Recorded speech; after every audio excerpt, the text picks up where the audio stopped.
since June. I've been applying to as many jobs as they want me to apply for at the job centre and more. I'm lucky if I get rejection, so I haven't even got an interview yet, and I'm applying for anything and everything. Well, I've come down from the PCS trade union, the union which represents civil servants, people who deliver vital and key public services to millions of people every single day. I've come down today. My union supports this campaign because it's an absolute disgrace that not only are these rich fat cats extracting billions of pounds of taxpayers' money in order to lavish their own lifestyles. Thousands of PCS members' future jobs and conditions are under threat, and we believe that the government should invest proper money in creating decent job schemes which provides a living wage and a decent standard of living. We fully support the Youth Fight For Jobs campaign. For PCS members, over a quarter of PCS members are low paid, living on the breadline. So for us it's important that we support campaigns like Youth Fight For Jobs. Demonstrating and embarking on March the 13th against the BNP standing in the elections.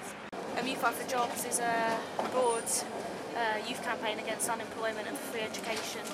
Youth unemployment is at over 5% in Barking, and over 40% of Barking's population don't have any qualifications whatsoever. And we're marching and embarking to give young people a real alternative to the racist and divisive policies of the BNP and New Labour, which have decimated the area through years of job cuts and tax on public services. We're campaigning for decent jobs for young people, free education, but also for those jobs to be on decent rates of pay, decent trade union rates of pay, trade unionised positions and permanent positions. Bail out workers! Not the bankers! Bail out workers! Not the bankers!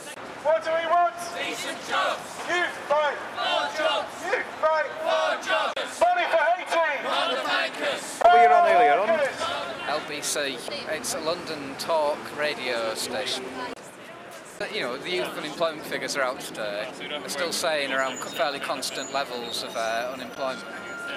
You have the situation where you have 2.5 million people who are unemployed, but you have consistently less than 500,000 job vacancies.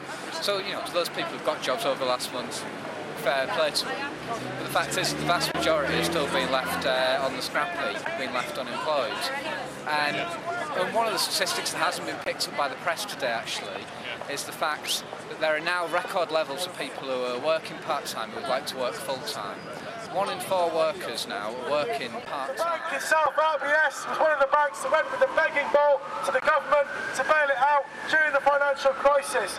What young people are saying is that we want a decent future. We're not going to beg for it, we're going to fight for it. You fight for jobs! You